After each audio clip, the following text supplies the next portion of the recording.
Welcome, everybody. We're on day 15 of the Democrat government shutdown. Not a good day on Capitol Hill, not a good day across America, because real Americans are feeling the pain due to the Democrats' political nonsense. And we want to specifically focus this morning on one area that's gotten a lot of attention and one segment of the population that truly deserves better treatment than the Democrats are giving them, and that is our military. Today, if it weren't for the bold leadership of President Trump helping us to protect our military, everyone needs to understand that 1.3 million active duty service members would be missing a paycheck.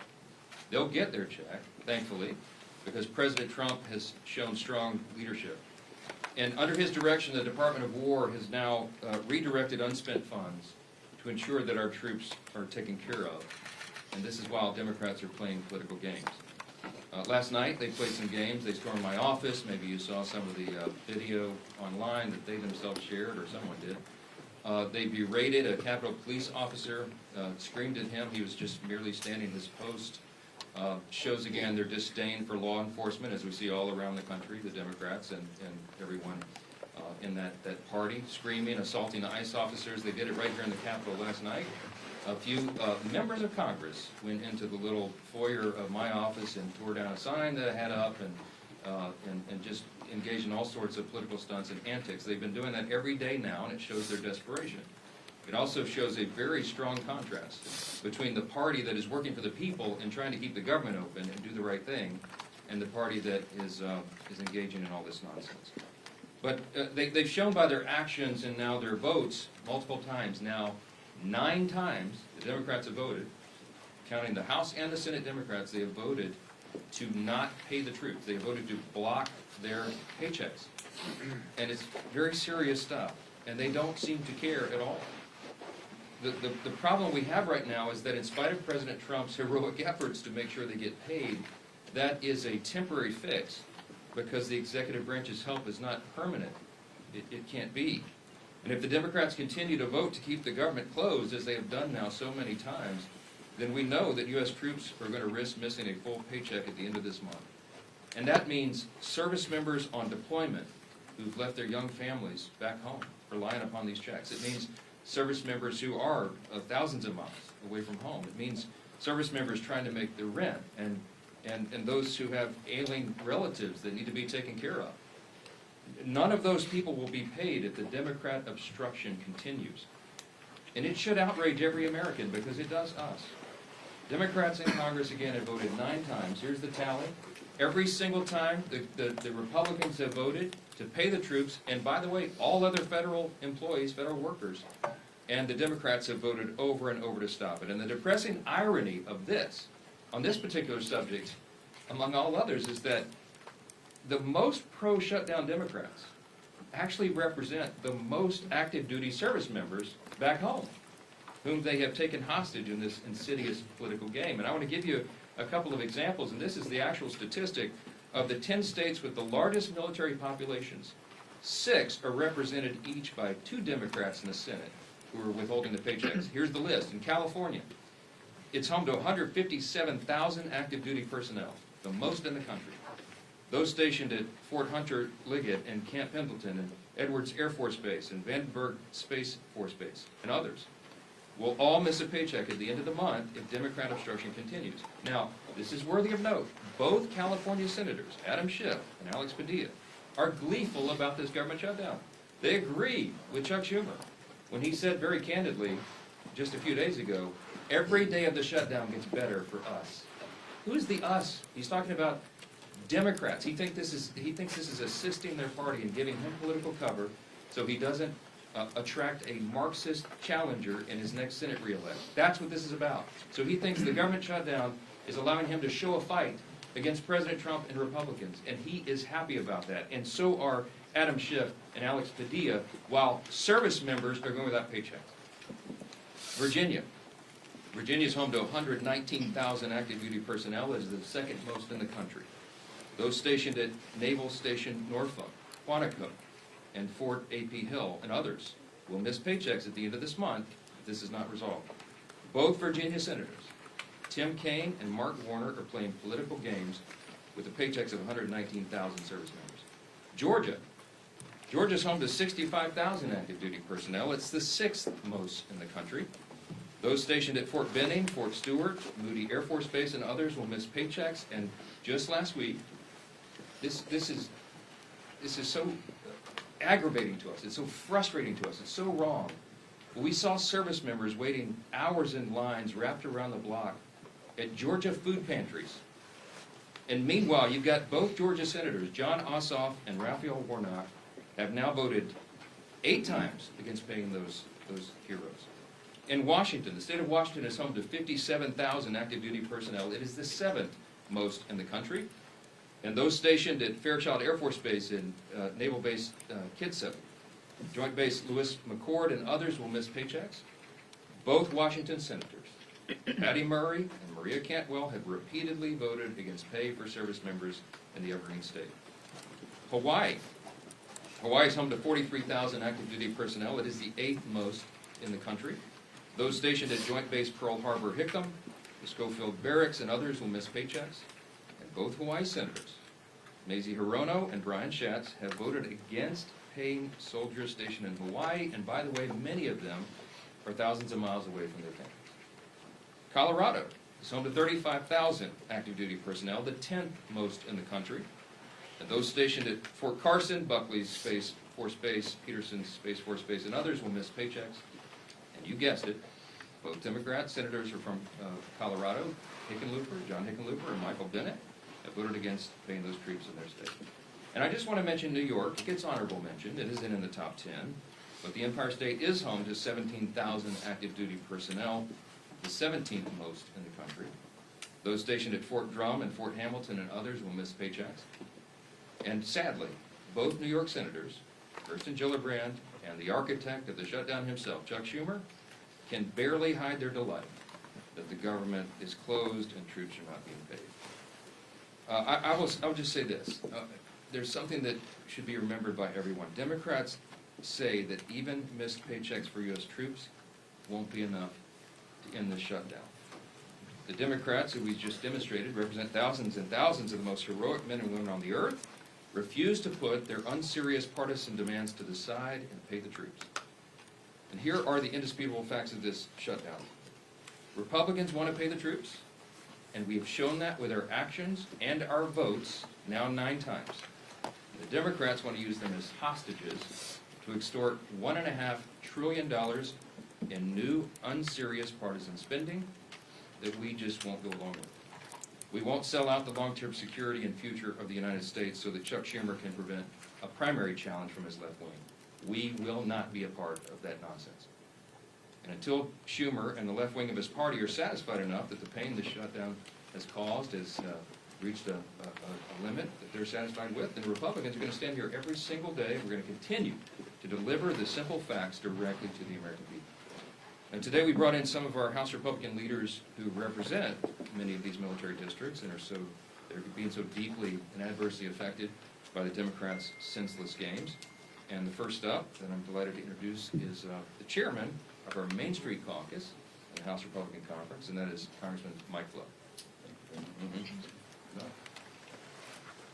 I'll tell you what, the House Republican Main Street Caucus couldn't be more proud of the leadership that we've elected to lead the House of Representatives. We stand united with this team that's remained in Washington to do God's work as we work our way through a very difficult shutdown. Speaking of Main Street, let's talk about what this means. I represent Offutt Air Force Base in Bellevue, Nebraska. We have over 10,000 airmen there. What do? We are in charge of deploying the nuclear triad. Think about that. It's very important work. And today, we have 2,300 of our civilian employees furloughed. We're holding diaper drives. The food pantry is getting stocked with more food. There's uncertainty on that base. The men and women who go to work every day to keep us safe, to provide that strategic deterrent on what could be the world's worst day, don't need this stress. We don't need this stress, especially to satisfy the political future of a New York Senate leader. This could have been avoided. He did the right thing, Mr. Schumer did, in March. He's a pro. He knows political calculus. He paid a high price for it, and now people in my district are paying a high price, and it's not right. And by the way, as a country, we're better than this. We are way better than what's happening across our bases. And so to the people at Offutt Air Force Base and every military installation, the Main Street Caucus is here to say thank you for what you do. Whether you're furloughed or not, we appreciate every single one of you. Thank you again, Mr. Speaker, for having us, and thank you for inviting and including the Main Street Caucus. Well, I'm not going to introduce each of them. I'll ask them to do that themselves, but I do want to introduce you to the vice chair of the Main Street Caucus, and that is Congresswoman Laurel Lee, State of Florida. Thank you, Mr. Speaker, and thank you all for being here today. We are here today because the American people deserve to know the truth about why our government is shut down. The reality is simple. This shutdown was entirely preventable. It's happening because Democrats have refused to work with Republicans on our responsible, common sense funding measure. House Republicans did our work. We passed a straightforward extension of funding to keep the government open while ensuring our troops, our Border Patrol agents, and all essential services are fully supported. But at every turn, Senate Democrats have instead chosen obstruction and delay. They voted again and again to stop temporary funding that would have kept the government open. Again and again, they put partisanship ahead of the needs of the American people. And it's hardworking American families that are paying the price. In my district, we see these impacts firsthand. At MacDill Air Force Base, there are thousands of brave men and women in uniform. Many have young families in our schools and spouses who work on base and in our communities. In addition, some of our very best neighbors work as civilian technicians and managers at MacDill and keep critical services, not just for our community, but for our country, operate. These are the people who will feel the strain of this shutdown and Washington's dysfunction the most.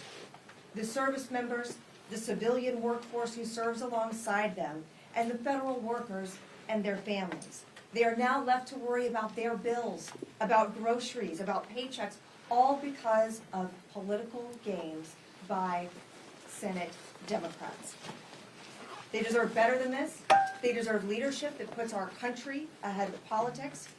House Republicans have already voted to ensure our service members receive their pay, and we will not allow America's heroes to suffer because of this political brinksmanship. Thanks to President Trump's leadership, the Pentagon identified funding to make sure that our troops are paid this month, even in the face of this needless shutdown.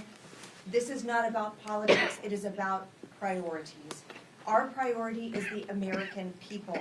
We want to secure our border, to strengthen our military, to restore fiscal sanity to Washington, and ensure that every taxpayer dollar is spent wisely. Senate Democrats have made their priorities clear. They're more interested in protecting wasteful spending and expanding benefits for illegal immigrants than they are in protecting our service members and our hardworking American families. That is unacceptable. To the men and women at MacDill Air Force Base and the families across Florida's 15th Congressional District, and to every American feeling the uncertainty of this shutdown, know this: we are fighting for you. We are fighting to reopen government responsibly, to ensure stability for your families, and to get this country back on track.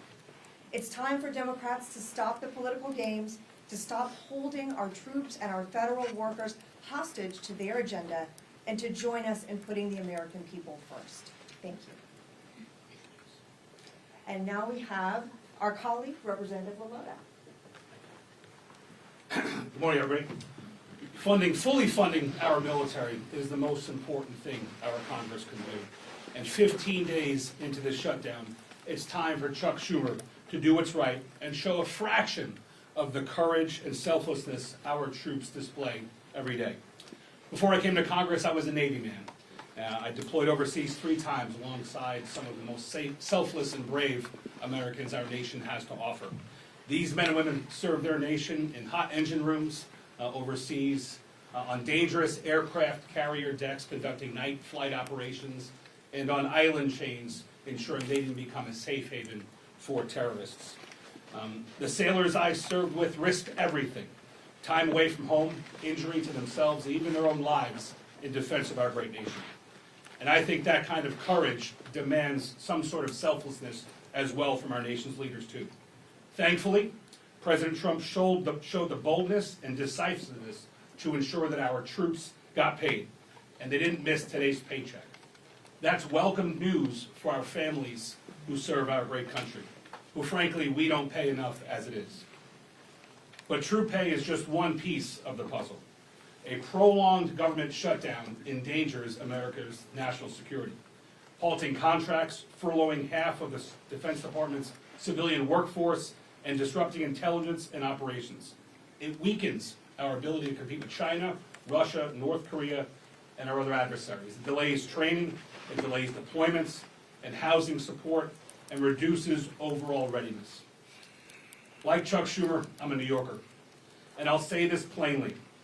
The next generation of New York Democrats are socialists, like AOC and Zoran Mondani, and they're dragging their party towards socialism. They want open borders, they want taxpayer-funded health care for illegal immigrants, and they want government-run grocery stores. Just look at the race right now for New York City mayor. Now I know that socialism doesn't come naturally to Chuck Schumer. It was said before that just back in March, he supported the same clean CR that we're asking him to support today. Back in March, he had a backbone, Chuck Schumer. He stood up to his party's radical base and said he would put the nation before his own political interests. And he took a lot of flack for doing so. And that's why he's changed his course. But we're here today to call on him to do better and to put the country before his own political job. And we're asking that he put the hundreds of thousands of federal workers that rely on a continuing resolution, we're asking him to support that. And we're asking him to put the millions of Americans before his own political future. We New Yorkers, we pride ourselves on being tough.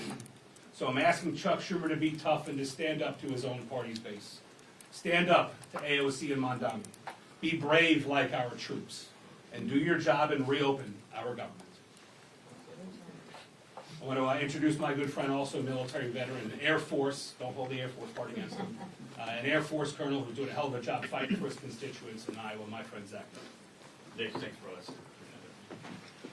Whenever you can get the Navy and the Air Force on the same target, we're moving in the right direction. Friends, here's the reality right now. This government shutdown does not have to happen.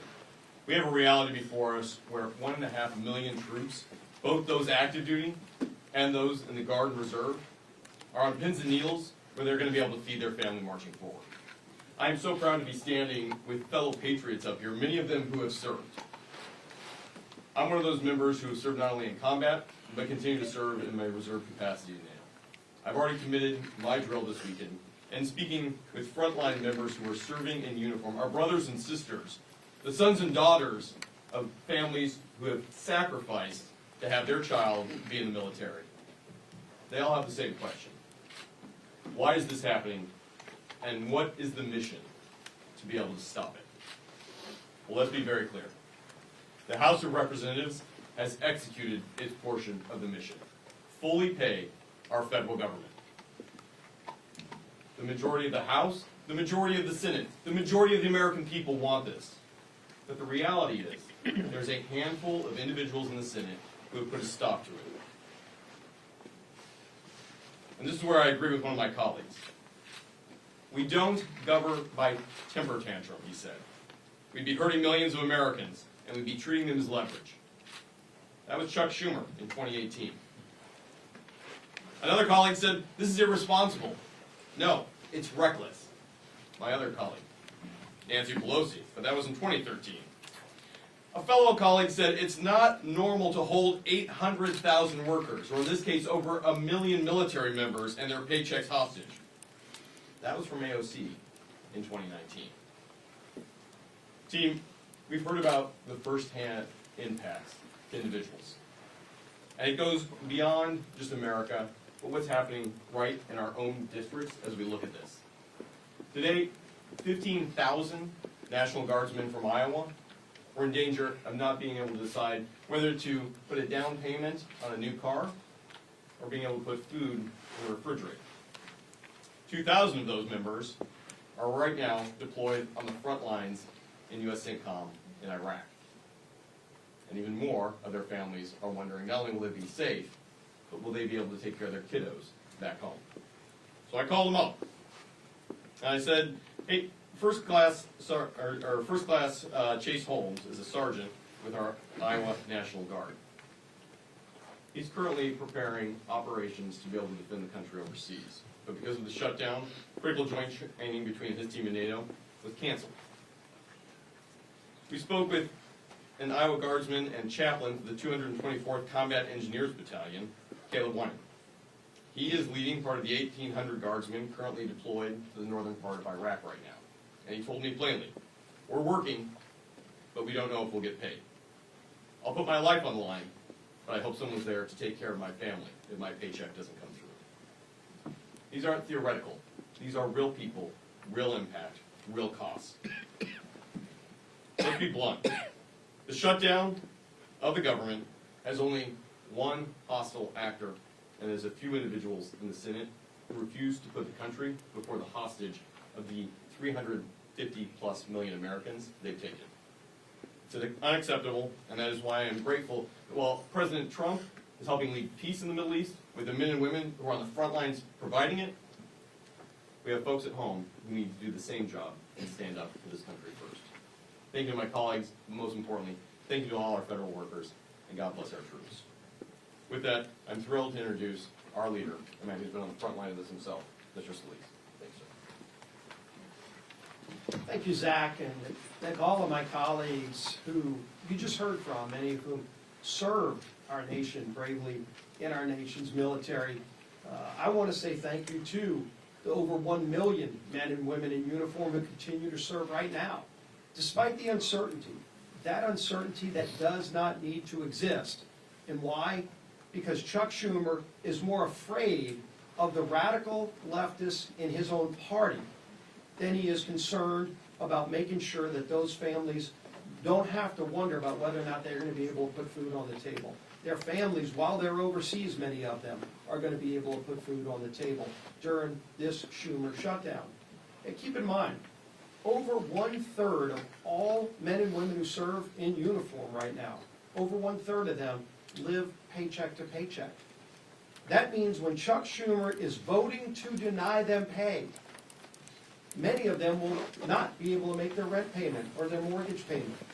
Many of them will not be able to make their car note payment. And the stress that that adds to their lives unnecessarily should not happen, did not need to happen. This House came together. I'm so proud of the men and women I serve with in Congress, here in the House, where we did our job. Weeks ago, we sent a bill over to the Senate. That doesn't resolve all of our differences. People often say, gee whiz, why can't Washington just get together? You know, which side's going to win this thing? It's not about which side wins. It's about stopping the American people from being the losers in Chuck Schumer's fight while we go negotiate our differences.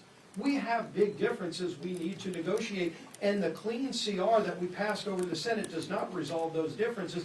It just gives us some more time to have that negotiation. And by the way, that clock is getting sooner every day. November 21st is not extending every day that Chuck Schumer continues this charade that he's playing with the lives of millions of American families. That date is going to get closer every day, where we're not going to have as much time to negotiate our differences. And how big are those differences? Just look at the wish list, the hostage list that Chuck Schumer filed weeks ago, his demands that he said have to be met before he'll even open up the government again. $1.5 trillion in new unrelated spending Chuck Schumer demanded, including, yes, eliminating all the verifications so that illegals will get taxpayer-funded health care. That's in Chuck Schumer's bill. Chuck Schumer guts the $50 billion rural hospital fund to give taxpayer-funded health benefits to illegals in his hostage demands. That's not going to happen. And so when are we going to have a rational conversation? When are Democrats going to actually become serious in this discussion, where they say, let's open up the government and start talking about our differences? about how we're gonna get this country back on track. And in contrast, again, just look at what happened yesterday. Some of us were at the White House at just an amazingly emotional ceremony where President Trump posthumously, unfortunately, issued the Medal of Freedom to Charlie Kirk. And his incredibly brave widow, Erica, was there to receive it on his behalf and gave another emotionally powerful speech. And this comes on the heels of President Trump returning from the Middle East, where he was in Israel, he was in Egypt, working with other world leaders to establish historic Middle East peace. President Trump's been doing all those things, and in the middle of doing all of those things, he had to go find time to figure out creatively a way to pay our troops, even though Chuck Schumer wants to defund our troops. Yes, the party, the Democrats, that were for and continue to be for defunding our police, now want to defund our military troops by not paying them, by not opening up the government. And the votes are clear. Nobody has to wonder which side is for shutting down the government, which side is for trying to deny troops their pay. We had yet another vote, the 8th time on the Senate floor. Yesterday, while we were at the White House, the Senate was having that vote on whether or not to open up the government, and you saw Democrats continued, led by Chuck Schumer, to shut down the government and deny troop pay. It's embarrassing. It's not just unserious, it's having devastating consequences on millions of Americans around this country, and it doesn't need to happen. We shouldn't have to wait until the Hate America rally this weekend, or whatever it is that's driving Chuck Schumer to keep this going on, this damage that's being inflicted, so that he thinks it's going good for him, while it causes damage, real harm to millions of American families, including our service men and women who are so bravely risking their lives for these great freedoms that we enjoy. We're going to continue to fight for freedom. We're going to continue fighting to open this government and do our jobs. And the whip of our conference is my friend, Tom Emmer.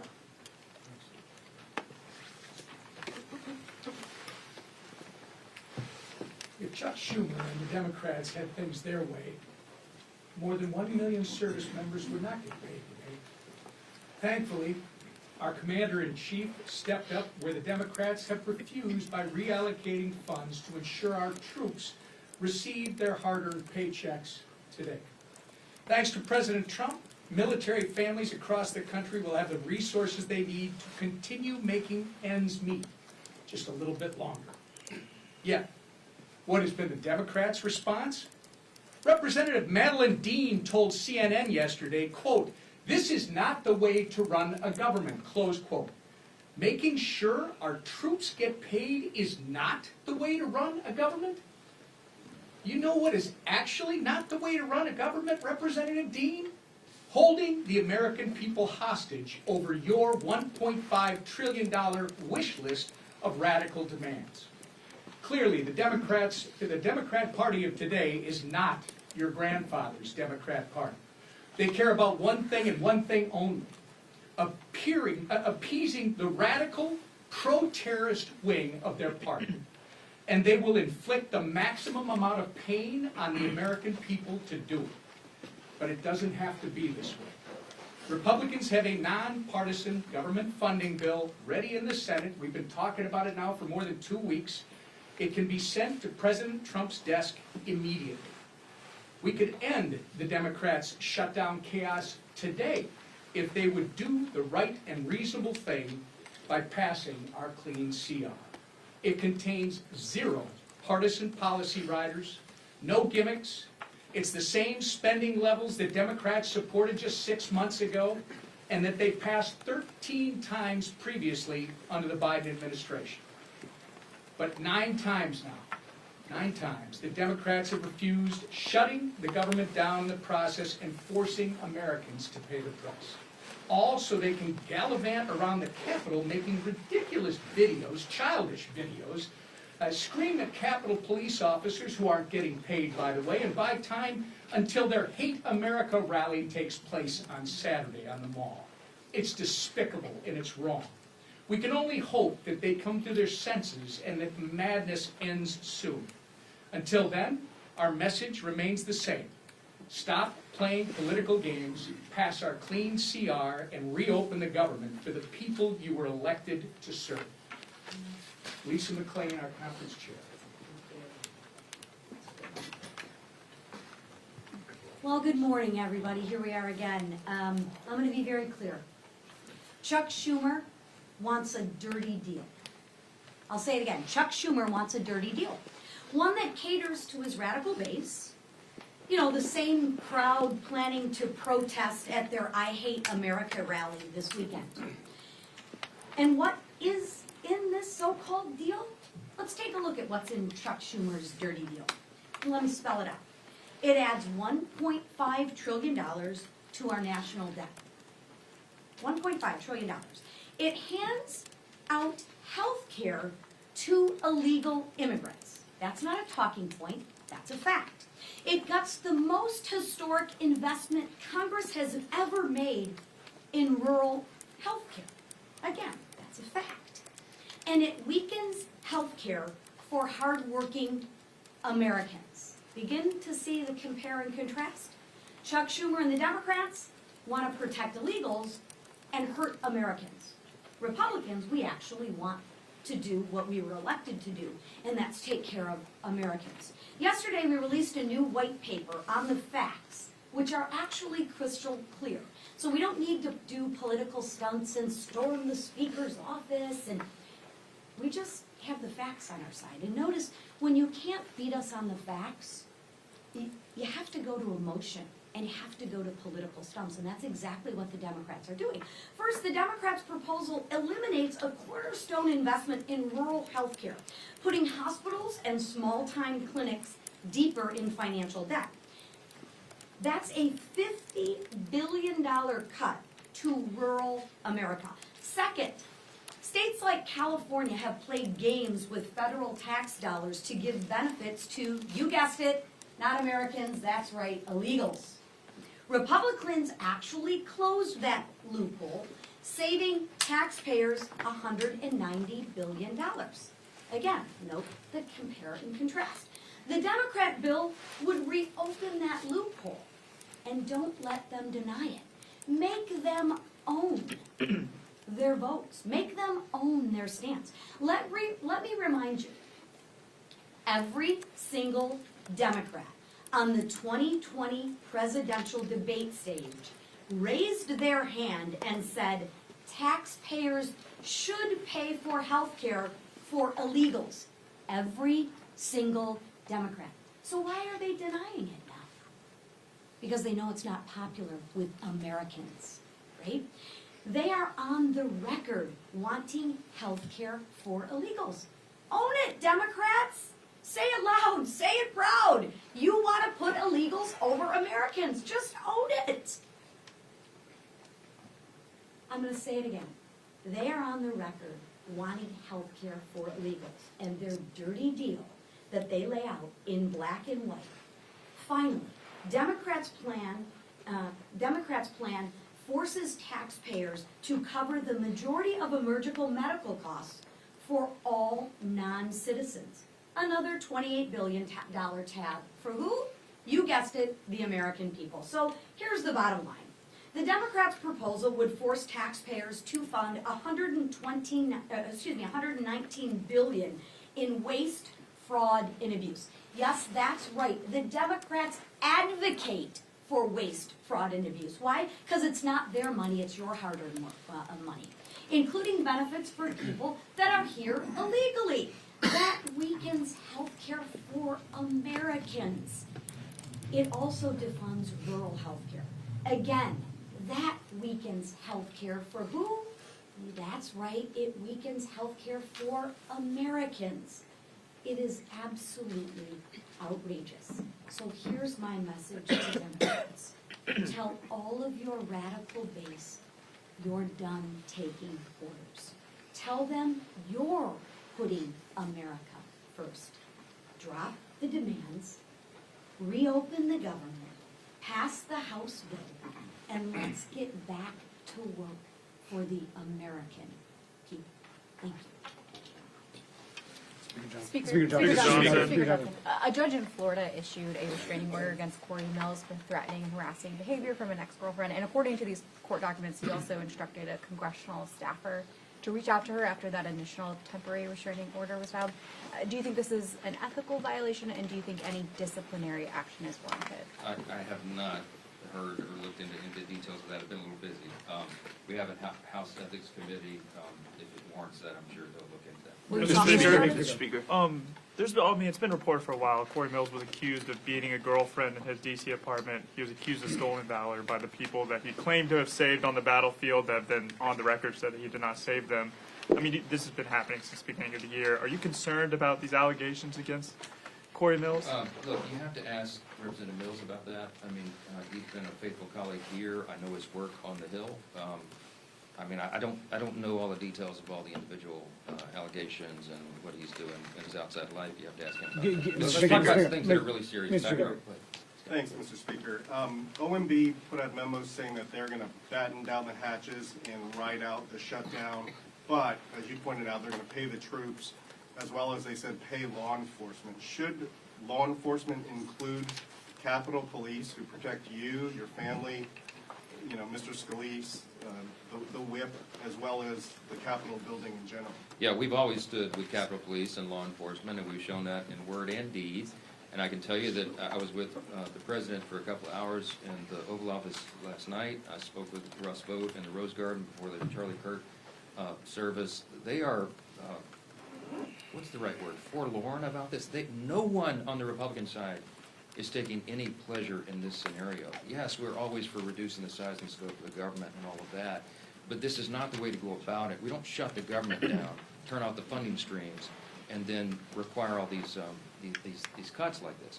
So what they're doing is they're having to triage federal spending, as you know. Because anybody, as we've said, any person who's in the White House, regardless of party, and their director of OMB, is given this unfortunate, reluctant task. They have to figure out and triage what are the most essential services personnel policies and what are not. They're going to look at that through a partisan lens, but when they look through it through that lens, I mean, we're looking at it right now as conservative Republicans, the White House, that's who serves in the White House right now. If Joe Biden or Kamala Harris or a Democrat were there, they would look at it with a totally different set of lenses. But I can tell you that when we look at that, we prioritize troops and law enforcement, absolutely. So if there is a mechanism to do that, they will find it, and they will fund it. The reason, the way they were able to get the troops paid for this paycheck, and as I said, this is not an enduring solution because we will run out of the funds, but there were some unspent funds in effectively R&D accounts in defense. They moved that over to prioritize payment of those who are putting their lives on the line today and who have families in serious situations. That money will be replaced, as has been explained by the White House, after the funding gets going again. If we can find a similar mechanism to take care of Capitol Police, of course, they'll do that, but that's in a separate branch. So, Mr. Speaker. Yes, sir. Mr. Speaker, this is day 15 of the shutdown now, and Leader Scalise just kind of addressed this, that the 7-week bill that you guys passed before, you guys have already lost 2 weeks of that. Is there a point in the future where you decide to put either another clean continuing resolution on the floor, like in the next couple of weeks, or why not just put some of your appropriation bills that have passed out of committee on the floor during the shutdown? Our appropriators have been hard at work, even during the shutdown.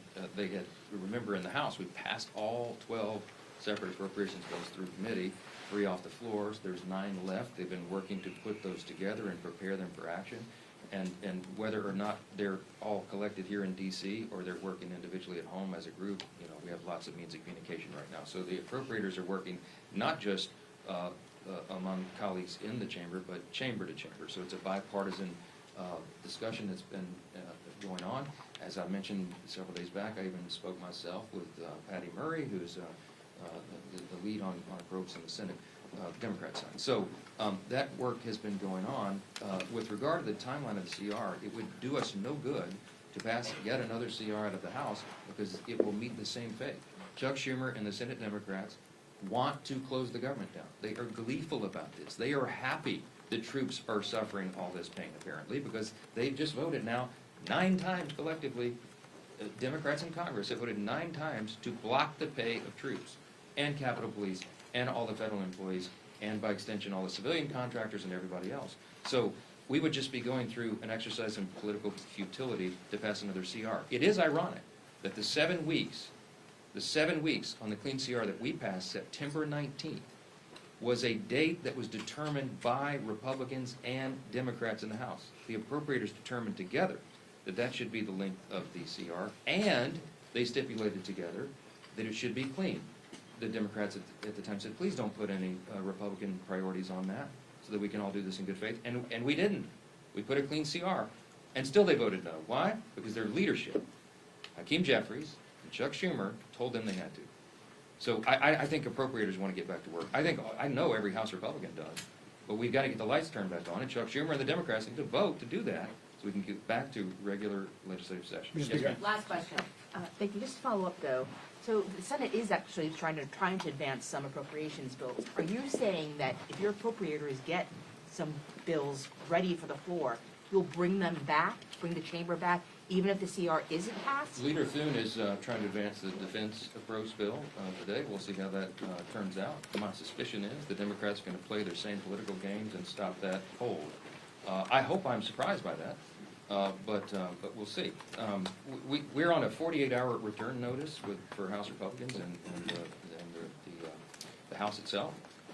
And dependent upon action in the Senate, we can get all this moving again, and we can get back to all the regular order and all the things that are stacking up on our plates. It is ironic that even though Democrats decided upon the end date, the 7 weeks to go to November 21, it is the Democrat leadership that is eating up the clock. And they are doing great harm to the American people, not just by suspending services, vital services and paychecks, but also because of the backlog of work that the Congress has to get done. And we cannot do it while hardworking Americans are suffering because of these antics, and that's why we're demanding, insisting that they get it open. I'll leave you with this. You've heard the word contrast here a number of times today. So grateful for these Main Street Caucus leaders who came in and helped us articulate this contrast. I'll just say this again. You have two parties on a split screen right now. You have President Trump and the Republican Party reducing your taxes, cutting government red tape and regulations to get the economy going again, passing historic legislation to boost the economy and bring down the cost of living. You have Republicans who have ended the border crisis, almost zero illegal crossings in the last 4 months. You have Republicans who are working to end the crime crisis and support law enforcement and ICE officers and all those who are wearing that badge and putting their lives on the line and supporting our troops, as we talked about today. You have Republicans who are ending fraud, waste, and abuse in government and making government work more efficiently and effectively for the people. And you have President Trump and the White House and his administration ending conflicts that are killing millions of people around the world. What have Democrats accomplished in the last 9 months? A government shutdown. I mean, the contrast between these parties could not be any more stark. And I encourage you to watch. We call it the Hate America rally that will happen Saturday. Let's see who shows up for that. I bet you see pro-Hamas supporters. I bet you see Antifa types. I bet you see the Marxists in full display, the people who don't want to stand and defend the foundational truths of this republic. And we do. And that's what we're here doing every single day. And we'll continue to come in every morning and tell the American people the plain and simple facts. Because the facts are going to win the day here. The American people are not stupid. They see what's going on, and they know who's to blame. Thanks for being here this morning. What's this? Reese. No. Reese. Hey. Reese.